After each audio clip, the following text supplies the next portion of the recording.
takfonong hau ne whai mai tau mo ui lawai ki tau kaunga inasi ai e a koe ni e au e o tua Amen. e whai Profeta. whakahiki wa whakanglang o tua i he mai a koe ni Hallelujah, Lord. kokore ke kamata ke tau programa a koe ni a ke tau praise and worship ke o tua Hallelujah. ai e tatake a te ui melangi ai e tau worship ke a koe ni whawhita ke eki. God is good All the time.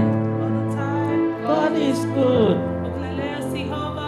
Mawaipe. Mawaipe. Lelea Sihova. Let's give a hand to God for this new day. Let's start with worship.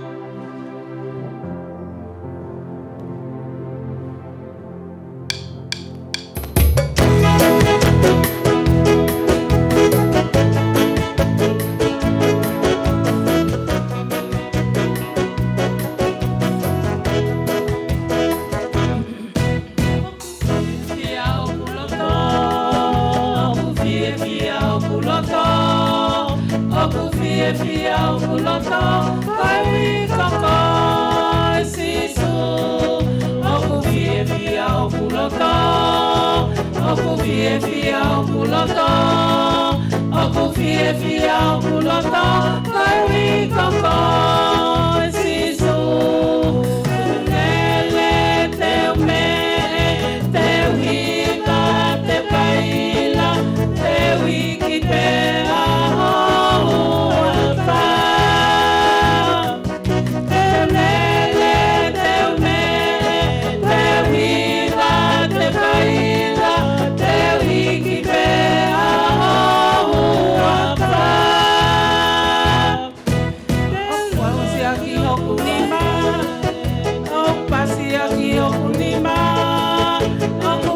Aqui ao Punima, vai como sisu.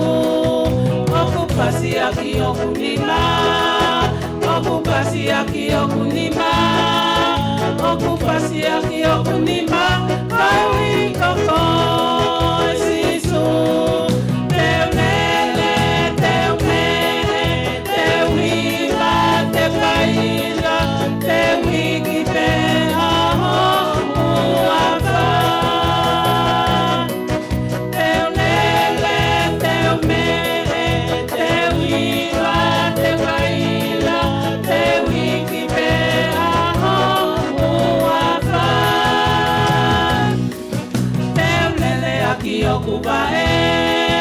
Teu lele aqui ocupae, teu lele aqui ocupae, vai mi coco sisu.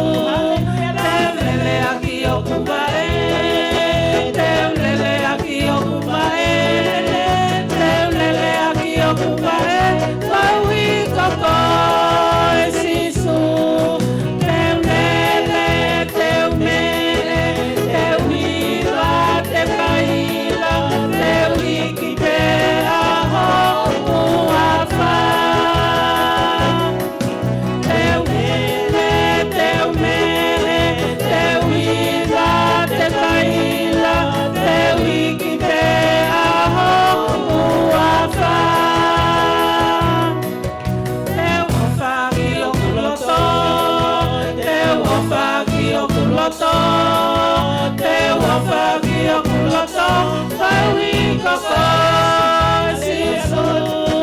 Teu ofaki okuloto, teu ofaki okuloto, teu ofaki okuloto, vai coco sisu.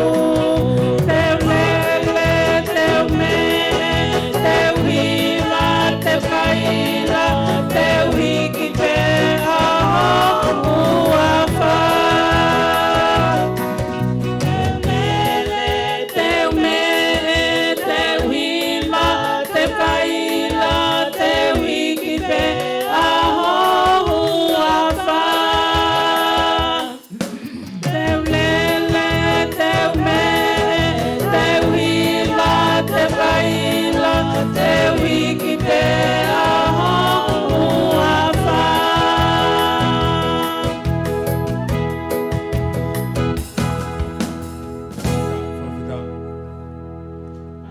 Ia malo e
Maloi kofita. Ke ha mea ke tahiwa aki, tahiwa pe ai huafa ai otua, ai lahi ai otua, i e kuonga o ta iai i he pahi a koe ni. He ko i kuna anga pe a ke anga i ta whanonga i he kuonga whanonga. Ko e lahi a ho tau otua. Maloi kofita. Kokore ke kamata ke ha tau a lotu i he a koe ni, ki tau lotu o toa pe, i he a koe ni, pe a hili pe koe a pau. Toki whai lewa e tau polo kalama i a koe ni. Kokore ke tāli mai e tau lotu. Malo apito i ki mau fofita. Whawhita. E tau mau e kao e pe pa koe. Hallelujah. Loto whakato ki lao ki au mau o ni hau hasion. Kai ke mau te kungi ki he taha ke ko ko mau kungi pe.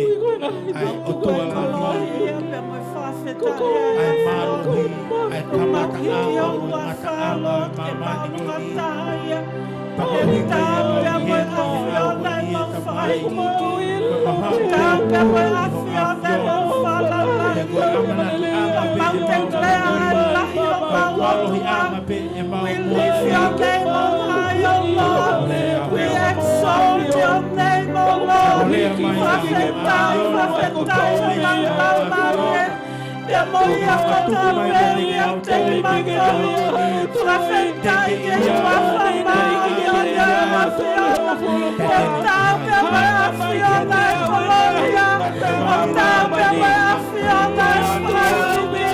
Otape mafiona esprafetai. Omilia mafiona yete kotope. Kokoya alifabe moi omeka. Kokoya kamatala kamonatanga. Opeluki antuye memo uikotope. Yela fiona. Deko elelo kotope. Anautekle. Elahi fanfawe afiona. Anautekle kokoya atua. Fanfafetaya tuketekoi. Yela hokoli. Fanfafetaya afiona. Eka maumawe malava moi. Yela hotakita. Tunga peye kelesia kataya afiona. Okagetunga ya maumawe lelei.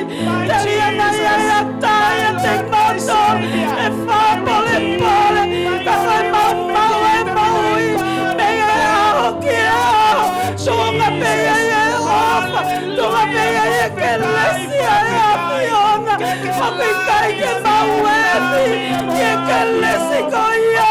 Kakela kuano bayo kelesi. Kauia kautua maumesi. Kautua lopa e afiona.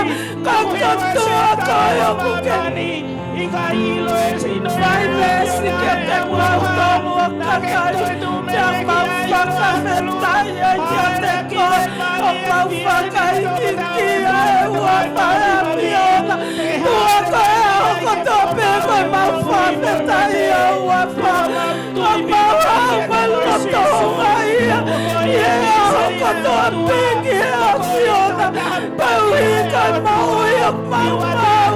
Ie ahota kitawa kakelesia afiona. Tuoku mau elele yenga ya weni. Oku mau e moui. Oke tau hiki mau tolu. Oke anga fafana ki mau tolu. Oke fravala ki mau tolu. Oke omaye ngoue. Oke omaye para. Oke anga laku. No omaye chelesi me malele. Laia e afiona ki tek mau tolu. Eko e ahoko tope. Omonga omau loto ki e afiona. Ke mau te flia kia te koi. Ai honga ia omau loto i e ahoko tope.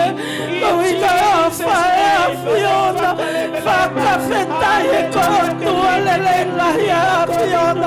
Kohotua lele lahi e afiona. O ke tua i ke hou hou. Kamu lahi e afiona. fiona, que o fai o kakai, que sou esse que te matou, meu mau fafetai que te colou, o mau hawe ao coni, o mau receiva o fai fiona, o mau receiva o fai, o fafetai que te colheu ao coni, tu que tá perto o fai a fiona, que te matou o tua que kakai tu que tá perto aquele se a fiona, também te matou o tua, quem nasceu eu mal calavo no galo, para maquere o tua, olá o malie que te matou, pani babai que matou e a coenilo, o maulo tu coio tua, o tangata a fiona tene tudo e o fala e a coeni, lea olá o malie tua, pani babai aquela o malie a fiona, coi que nele que fala a fiona e é malo e é viola o malio e a fiona tu coi me conta bem nele aqui coi mandava moia a fiona e fala moia a fiona tu que ia ivi tu que ia power e ele eu fala coi que feia fra moia e na ia conilo o mau te kaki lang e pe mo kololi a kotope o frate unga ki a fiona i taimi o au ki i taniti. Hallelujah, Lord Jesus.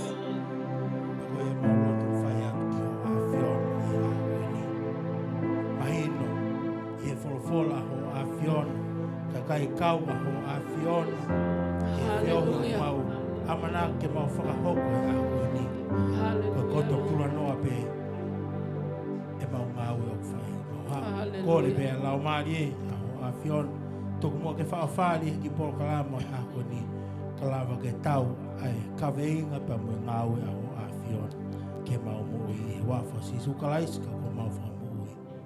Amen. Whawhita kaunga whanonga ko e hoko at peen e tau malanga ko i he te whitau i kaweinga koe no ku o mi he o tua whikapa moe tohi a whakaha aia koe tau kaweinga te whitau koe o tua oku i ai na ane i ai pia tene i ai. Amen. Kamata mai e tau ako ki he tohi a whakaha ai mata visone ai tangata kon ko sione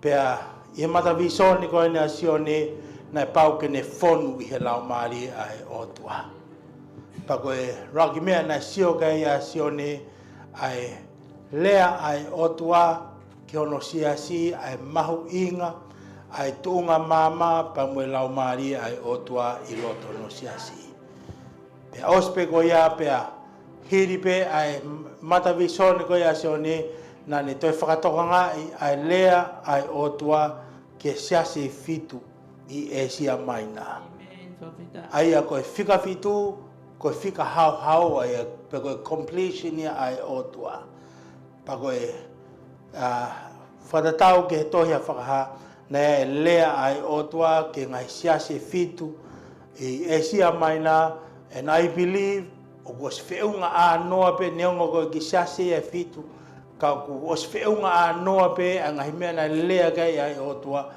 whekawak pa mo ngai siase o e a koe ni ne ai ngai malo hinga ngai siase pe na iai ngai vai anga ai ngai siase pa koe whakaamu ai otua ke whakafoki pe hono siasi ki hono tunga totono.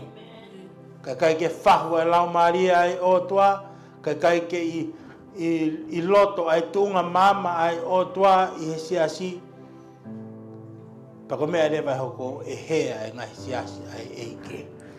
Ta hiri pe ko ia pa toe hoko atu e tau malanga ko e toe whakaha whikawak pa mue ngai sila. Pa ne ai whoke uglawe, naga kia hataha ne qualify ken alo to'o mai e sila mihe nima o otua. ka koe alo pe ai otua. Koe ia e lami na ni lava ke ni alo atua to'o mai ngai sila. Pa tau lave, pa na ia lewa tau lave ke ngai sila koe ia e fitu. Pa hiri pe koe ia pa tau lave ke ngai talo pite e fitu. Pa na tau toe lave ke ngai polu e fitu. Aia koe ngai whaingata aia e hoko i mamani i he kuonga koe uta i ai. Pa tau mai ai ki he wahe tahawa aia te unofo kei u tokanga i he aha koe ni. Aia ko tau wholwhola u haia tohi a whakahawa he tahawa vesi ulua ki hono tawhitu mo whakawhanonga mai ki ai. Pea na e ha i he langi hafu mea whakaofo. Ko hawhewhine na e kofu aki e la a. Pea na i hono lalo wa e ai mahina. Pea na e ai ki hono fofonga ha kalauni na e hongo fulu maua hono fetu u. Pea kua wheita maia, pea ne kaila i ene langa mo whakamamahi ke whanau. Pea na e hā mo mea whakaofo e taha i he langi. Pea tā koa futala koni kulokula o ulu fitu. Pea nifo hongo fulu. Pea ku ai ki hono ngahi ulu ai kalauni e fitu. Pea ilo ange na e toho aki e hono iku, hono vahe tolu o ngahi fetuu o langi. O ne laku ki nau tolu ki he whonua. Pea tuu ai tala koni i he ao o e whewhine na e ene ke whanau. Kouhi ke ne keina e ne tama o ka wha elei. Pea ne wha elei hata matangata. Ai toko taha te ne pulei ai ngahi kakai kotoa pe aki ha se pita o ka mea. Pea na e hamusi hake e ne tama ki he otua. Io ki hono taloni. Pea na e hola e whewhine ki he toa wha. Aia na e ai hono potu na e teu e he otua. Kouhi ke nau tauhi ai ki a te ia i ngahi aho e tahaafe maua nge au mao no ngofulu. Pea na e hoko hatau i he langi ko mai keri mo ne kau angelo. Na nau whai tau mo talakoni. Pea na e tau e talakoni mo ne kau angelo a ana. Kana ikai te nau lava. Io na ikai ke mau hanau potu i he langi. Pea na e kapusi e talakoni lahi. Aia koe ngata o no aho. Ai toko taha o kui ko te volo mo se tane. Ai toko taha ne kaka i a mamani katoa. Na e li ki mamani. Pea li moia e ne kau angelo. Pea na aku whanongo ki a fuuleo i he langi na e pehe. Kua hoko eni ai whaka mo ui. Mo malohi. Mo pule anga o tau otua. Pea mo pule a ene kalaisi. He kua kapusi ai tukuaki o tau kainga. Aia o ne tukuaki i ki nau tolu i he ao o tau otua i he aho moe pō. Kana ana wiku na ia. Koe mea i he taa o e lami moe lea o e whakamooni na nau whai. Pena i kai te nau mamae ki he nau moui o au ki he nau mate. Ko ia, mo fie ai ngahi langi.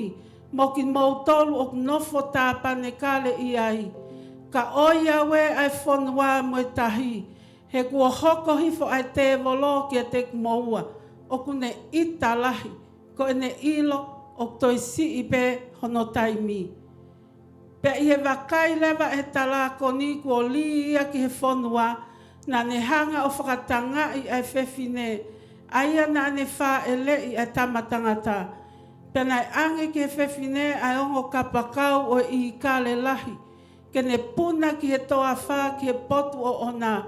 Aia o tauhia i ai ke osi ha kuonga. Mo kuonga e ua. Mo vai ua o i kuonga. Ke oua na a ilo ki ai e ngata. Pena e puaki e ngata mi hono ngutu Hawaii. Hange Hawaii tafe. Ke tuli ki he whewhine. Hei ilo tene auhai. Pena e tokoni e he kelekele ki he whewhine. Pena u whakamanga e he kelekele hono ngutu. O ne inu mia e vai tafe na e puaki e ngata. Pena e ita e talakoni ki he whewhine. Pena e alume iai ke whai tau mo hono toe o e hako o e whewhine. Aki nau tolu o tauhi e ngahi tutu uni ai otua. Mo nau puke mau e nau whakamooni ki a sisu. Pena e aluia o tuu i he one o e tahi. Amen. Koto i e kaunga whanonga ko ngahi mea ia na e mata vi sone ke ai tangata ko ni ko sione. Pakotui ka iaha ka venga o ko whaamu ke maunga nofo ke toka ngā i he aha ko ni na naui kuna noa pe ko hi ko e tātaa o e lami. Na naui kuna noa pe ko hi ko e tātaa o e lami.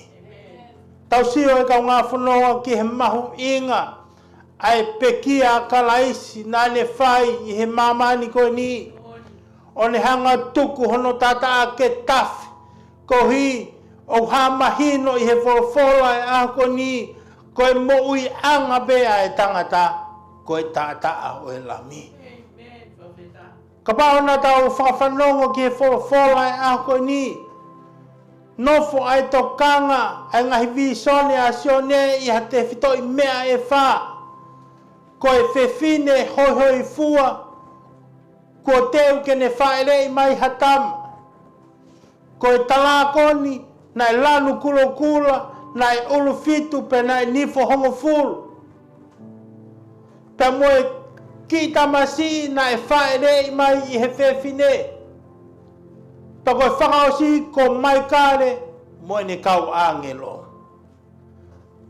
There are 4 characters i he talanoa ko ni.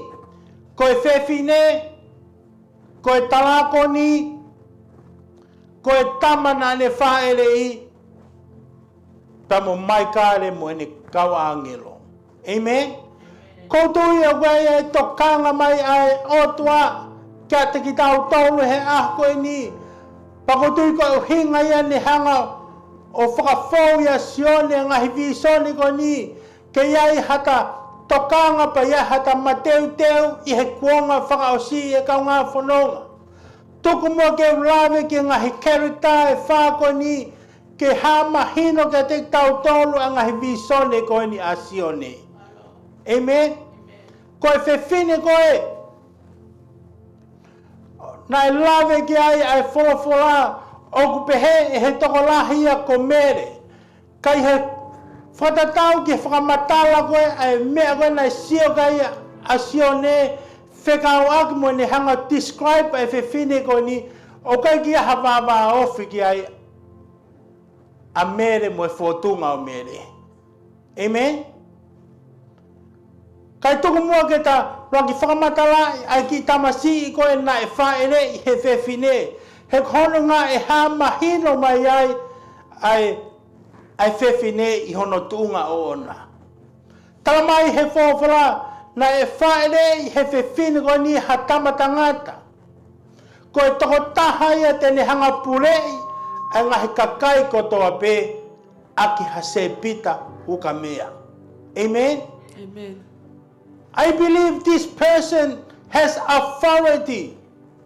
Pe talamai he whawhara na ne hanga hamusi hake a ene tama ki he otua. Oha, o tuku i hono talo ni whawheta i ki he eki.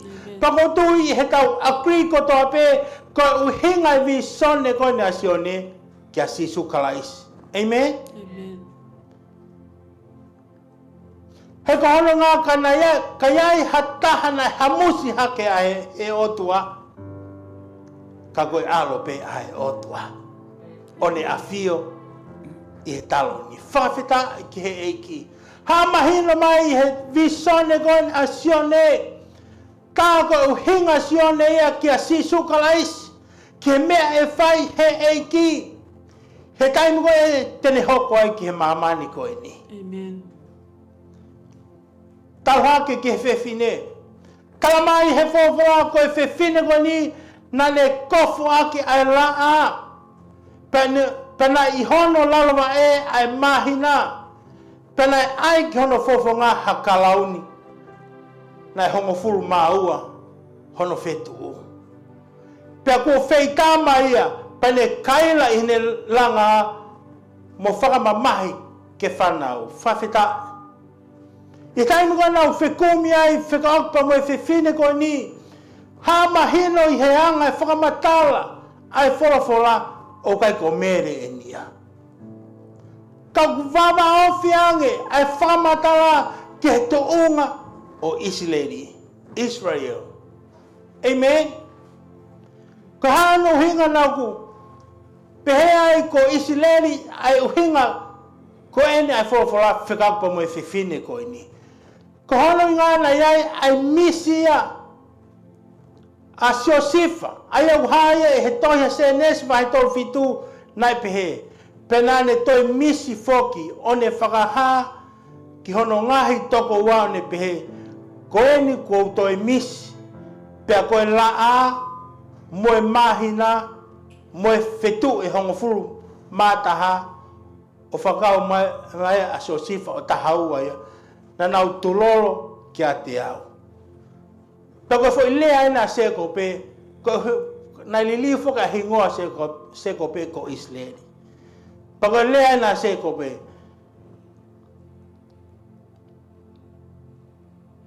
Na e walo kia e hene tamai o ne pehe kia e. Ko haa e mea ko eni, ko ke misi kia e. Ko pehe koa ke mau aluatu. Au mho fa e mho ngahi toko wa o mau tulolo ki kere ki a te koe. Ko lea ia a Israeli. Ke tangata kon ko Siosifa. Talange Siosifa. Na ia e ne mis. Pana ne whakatoka ngai ai la a pa moe mahina. Moha fetu e hangofuru mata. Pakabau te tau te whakakau mai ki aia Siosifa. E toko tahaua lewa e whitu ko ia. Tēnau tulolo ki a te au. Aia ko maheno mai he visone ko eni. Asione ko uhinga ana ki Israeli. O kai ko ne uhinga ana ki a mehere. He kono ngana ha. Nai aloia si su ife. I pete hema. Which is ko Israeli, a party of Israel. Amen. And I believe God is talking about kingdoms. Ingai ako ni puleanga. Puleanga. Because ko taketia ai talakon ko ni kenehanga pule I hangai puleanga. Amen. Pagai keto inai ha puleanga o whakaamu ki ai a setane. Ka koe puleanga pe ai otua. Pe koe kakai pe ai otua. Oh, hallelujah. Ai au mahino mai he tau fola a koe ni. Koe fefine, koe uhinga ana ia ki Israeli. Which means to me, o wai e fu interest la. Ai tala koni koe ni, whekau akpa mo e whanua koni ko Israeli. Ai mahu inga, ke ta nofo mau peo siofi ai tunga koe ai a Israeli. Because he ku whakate fito ai ngahi. Palofsai koe ni asione whekau akpa mo ki whanua koni ko Israeli. Talawe lewa ki he karitata. Koe tala ko ni. Tala mai he whawhala nai lanu kula kula. Nai ulu e fitu. Pena e nifo e hongo fulu. Peko ai ki hono ngahi ulu ai kalauni e fitu. Peko mea ia nai sio ga ia sion he ako ini. Patu hanga lewa he visone sone o whakamahino ka te tau tolu. Koe tala konia koe ni. Ko setan. Peko mea ia nai sio ga ia sion whekawakpa mo e konga whaosi. Mahino ka te tau tolu.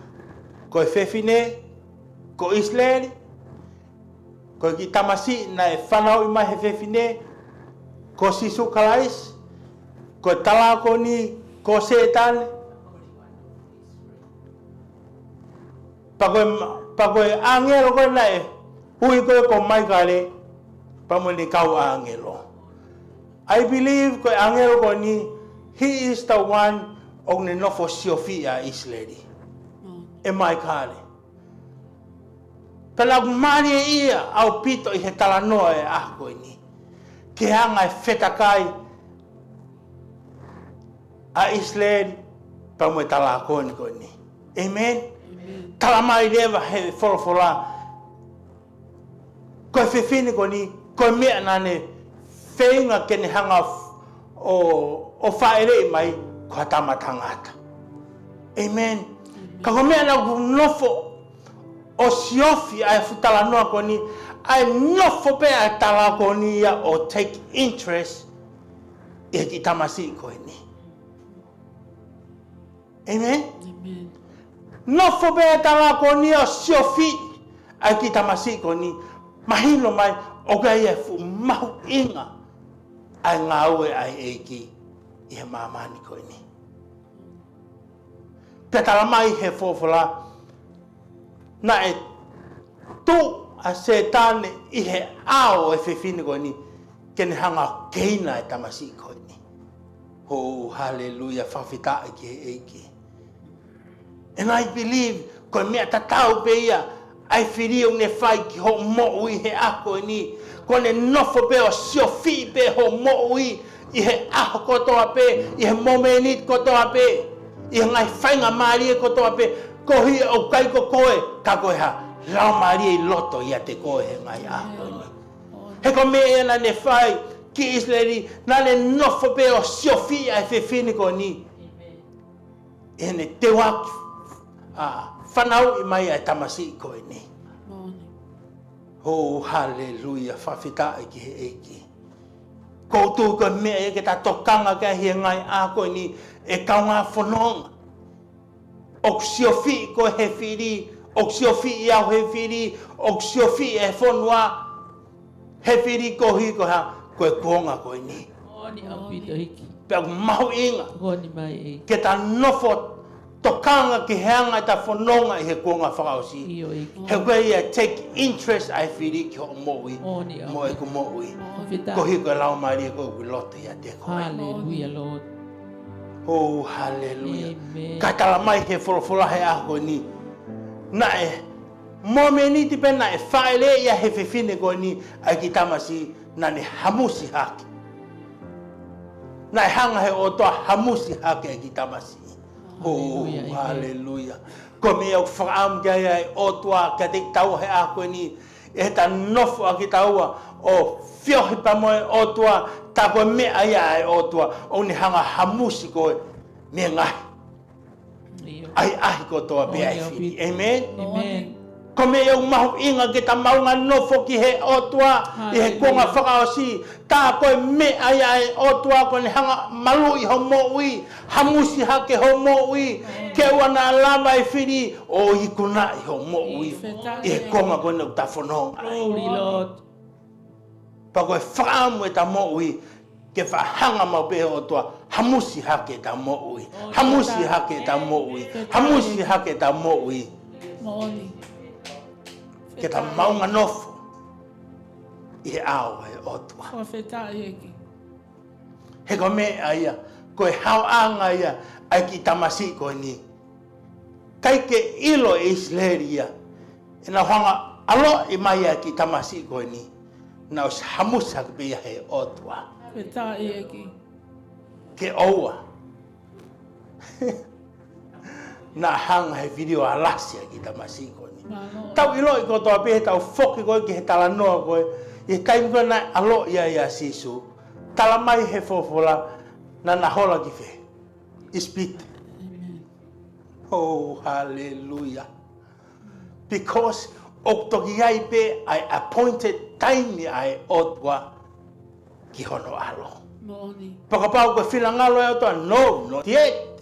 Moni. Mohola mo ki ispite. E toki ai pe time te toki whekau ke mo foki mai. Moni. Oh, hallelujah. Ko pe loto pe. Ta koe kei hao pe ku moui. Ko whaahamusi au he otua. Whita eki. Ta koe kei hao pe ho moui. Pe koe moui e family. Pe koe moui e siasi. Pe koe moui e whanua. Koe whaahamusi haki tau tolu he otua. Whita eki. Ta koe mahu inga ia. Ke ta maunga nofo ki he kaweinga ai otua. Whita eki. I he kuonga koe ni. Malo. o ka whanau ngai. Talamai he fofola nai hamusi hake he otua ai ki tamasi i. Ta koe hau ngai e ki tamasi koe ko sisu kalais. Ko hi koe hamusi hake he tamai. Ahono alo. Oh, hallelujah. Malo eki. Pa koe taimi koe nai hamusi ai he otua. Guess what? Na e. Ita lahi a setan ko hi ko kene lava o alasi a ki tamasi. Pa ko to ita setan ki hai. Ki he fefine isi leri. Amen. Fafeta. Petalama ine va he fofola na e tali e talako ni he ao e fefine ken hanga keina e ki tamasi kana e hamusia he otua ai tama e fefine one o hake ia ki hono taloni ho fafeta. Amen. Tau sio e ka ngā whanonga ki he mea ofa e otua ki ngahi ofa e otua kia te koe pa muau i he ngahi aha koe ni. Ka koe mea ia ai futala ko ni ko Lucifer ko setane ko ne siofi mau pe e ngai whanonga holo e ta moui. Pako visa o ne lewa hono wa ai hono tolo asione na e whakatoka ngā i e sione ai whai tau a mai kare pa mo e talakoni i loto langi. Pau whehu i lewa ki he otua. Why? Pako mea omi he otua. It's because when he starts looking at Israel, whai hamea ki Israeli, pako e taimi o whai tau ai. A mai kare mo ne kau ahangelo. Pau pehe, loto pe. O ka pau pehe pe ai otua ki Israeli. Fefe ai koe pa moau he ako e ni. Tau sio e kau ngā whanonga ki hanga e ofa e otua. Kia te koe pa moau he ako e ni. When they touch Israel, there is a fight. I loto he wanu. Whekawaki. Pa mo e futala a koe ni koe ni. Hallelujah. Petala mai rewa he fofola. Na i kai ke mauhanau potu i langi. Na nau iku na ia tala kon ko ni. Pena hanga o lihi fo ia mo ne kau angelo ki mamani. Pe i he nau i mamani na nau whenga ke whaka auha e whewhine mo ne whanau. E kuno whakoe ki he whawhara e a koe ni. I he taimi koe o sio pe, na e lava pe a setane ia, ke au hifo ki mamani, pe au hake ki he otua. Ko ne hanga tala ki tau tolu ki he otua. Whatatau ki he tala noa koe ni a sio pe. Pako tui, i he kuanga whakaosi, e hanga lewa hao toa matoki li au pito a setane ki mamani i he kuonga whakaosi. And I believe ko hipe ko nau kamata ke nau hanga o alasi a Israeli. Pea i he kuonga whakaosi ea e fo i li a taha e otua. Pe kai lewa ke toi lava a setane ia o aluhake ki he otua. Ia whatatau ki he wholofora. O tohi whakaha. Amen? O whai e ne tala ki i koe, pia moau he a koe ni. But there is a big problem. I kai koe ke toi lava a setane o excess ki he otua, ke whai ne tala ki i koe pia moau, there will be greater wrath. He koe wheitu o tō ki ai. a setani ko fe.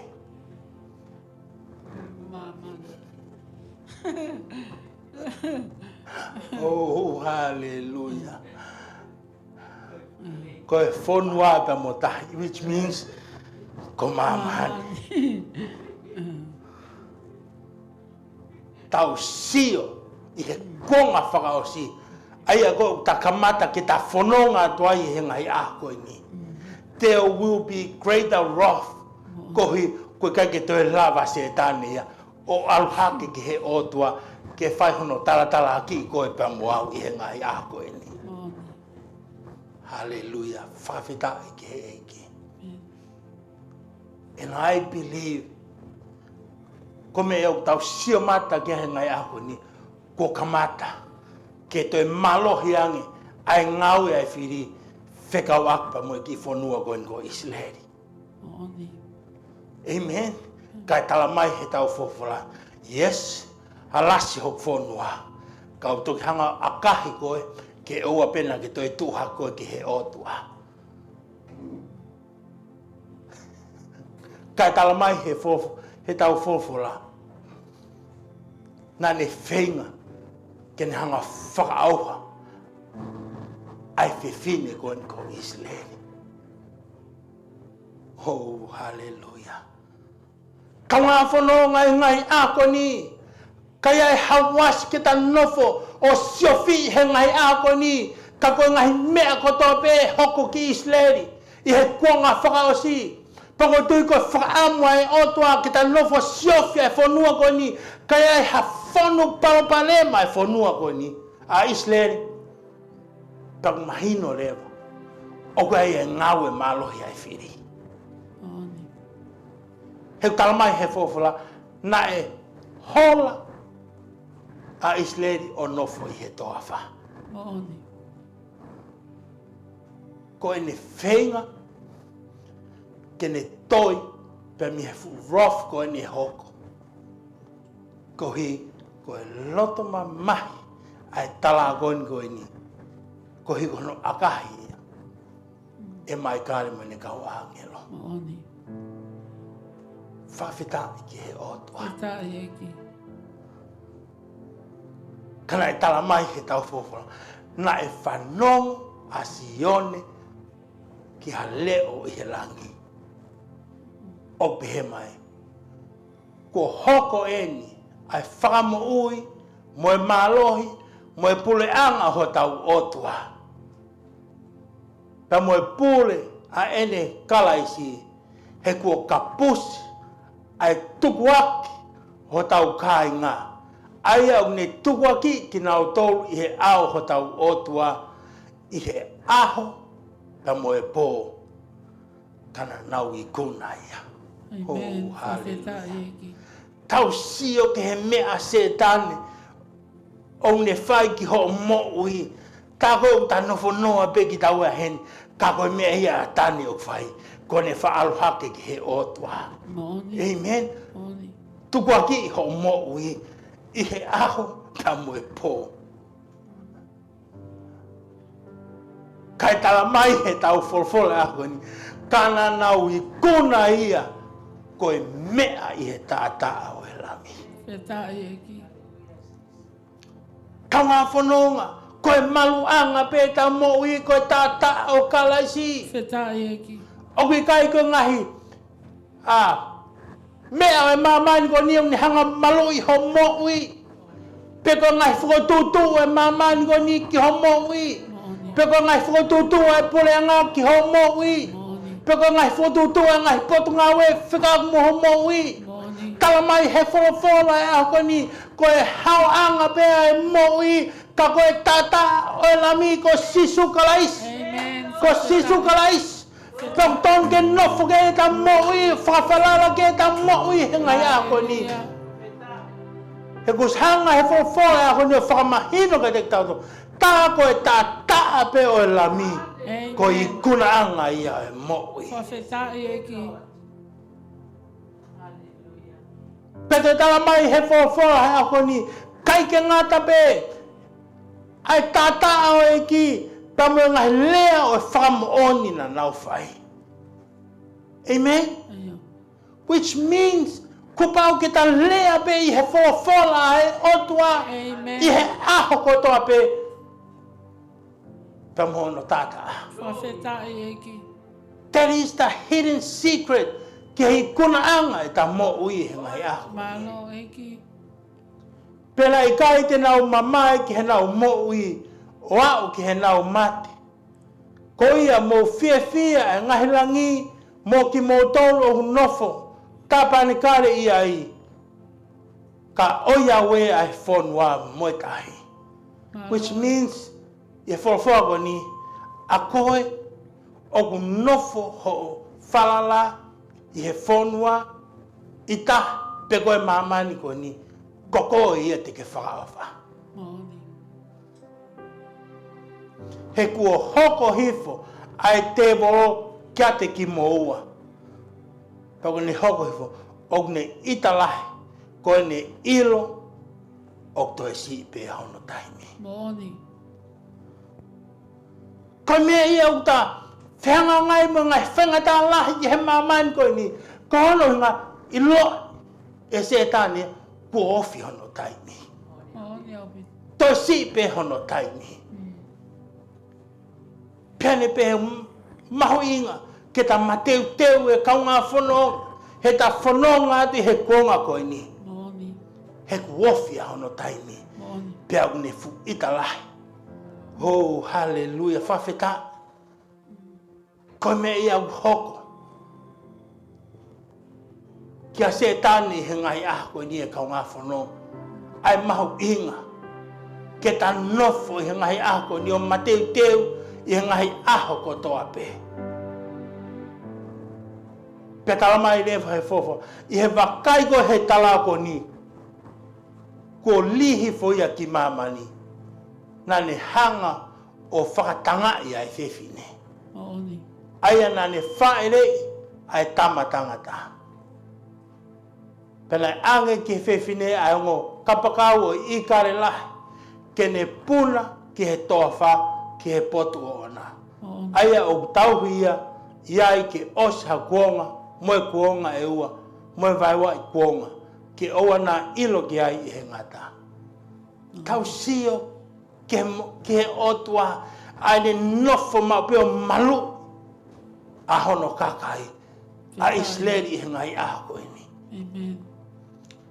Pe mawhiri hake a ngata o pehe, pena e puake he ngata mi hono ngutu Hawaii, hange Hawaii ta whe, ke turi ki he whewhine, he ilo tene auha ai. Kau tau sio ke he ngaue ai otua o ne whai ki Isleri he ngai ako ni, kone nofo mau peo malu I a Isleri. Moni. I he konga kone uta whanonga ai. Petala mai he fo, pena e tokoni I he kere ki he whewhine.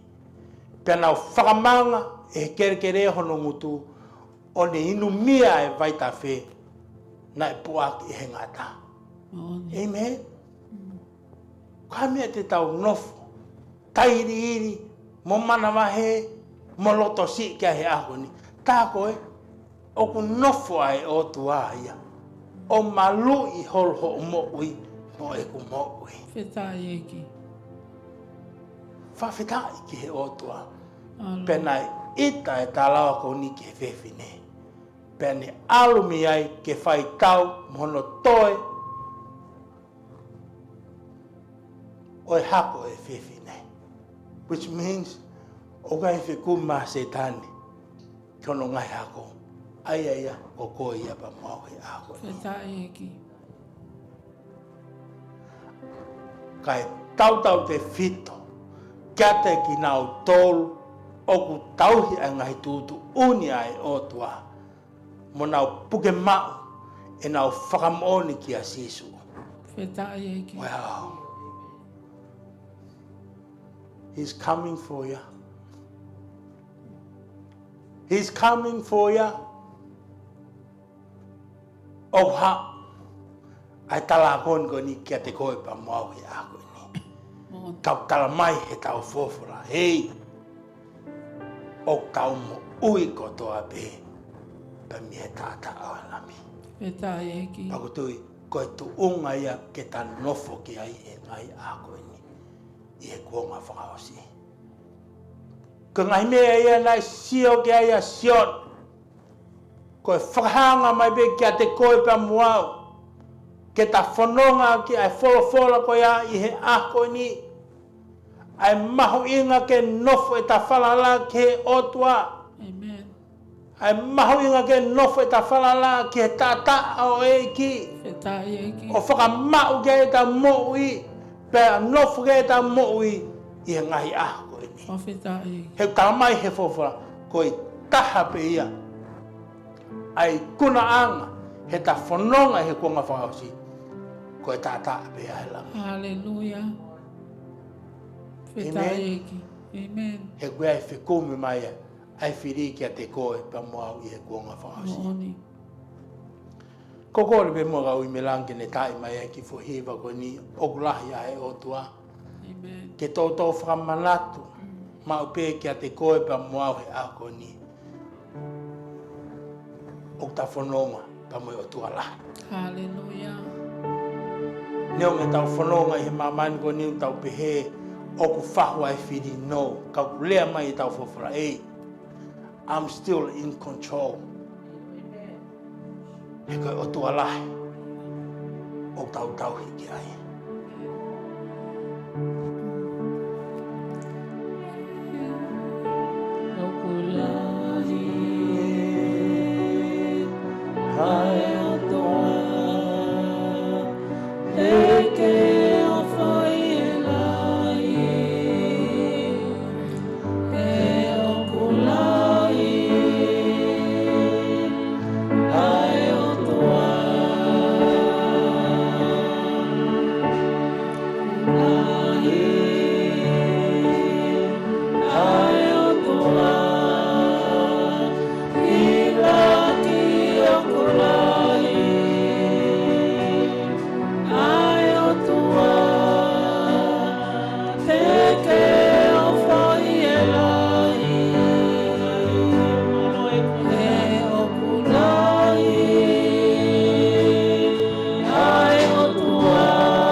Ko hanga whakahino hino ki mau tōru.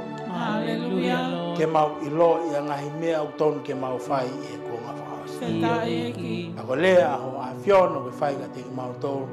Ke tuku pe mau whalala I he tātā au e la. Whawhetā e ki. Ko ia e kuna anga o e mau mo I Hallelujah. he kuonga koe ni o mau whanonga. E ke mau whamaro lahi at ke te koe. Ko hanga whakamahino ka te ki mau tōru I aho koe ni. Ko e hao anga be mau mo ui o tupe I he tata ao. Whawhetā e ki. Pau lea mai ka te mau tōru. Oa te mau loto si. O te mau tairi I he kuonga koe ni o mau whanonga. Yes, amen, Lord. He koe o tua lahi ao. Hallelujah. Eki. Ko me au tu ai mau falala I a ko ini Feta he koe. eki.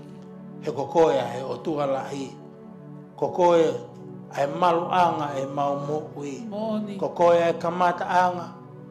Pe mo ngata anga e mau ui. Feta eki. Pak mau luma kotoa atu e mau mo ui ki a te koe I a. Moni. E ka mau whamalo at ko I ka wholofola whakoloa o ke hanga. Tāpaki a ki mau tolu he ngai a ko ni. Feta eki. Ka koe o ke e ngai whotutu u pe I a ho a fiona. Moni. Paka taha ngai whotutu a ho a fiona. Ko hanga fuaki mai ho alo ki mamani. Moni. Ke hoko mai au pekia. Kai hoko ai tātaa o lami. Kai mui a ngai au ki mau tolu he ngai a ko. Feta eki. Ma whamalo atu. Ma iai honga ia o ma mo ui. Ko hi ko whela o lau. Ko ke hanga o mai. Ma ki mau tolu he ngai a ko. Hallelujah. Ma hanga whafoke at pe ngai lang ko toa pe. Ke lang ia I a ho a fiona. Ko e maulot me mahua whai ki a te ko I wafa. Si sukalaiska ko mau whamui. Amen. Amen. Amen. Malo.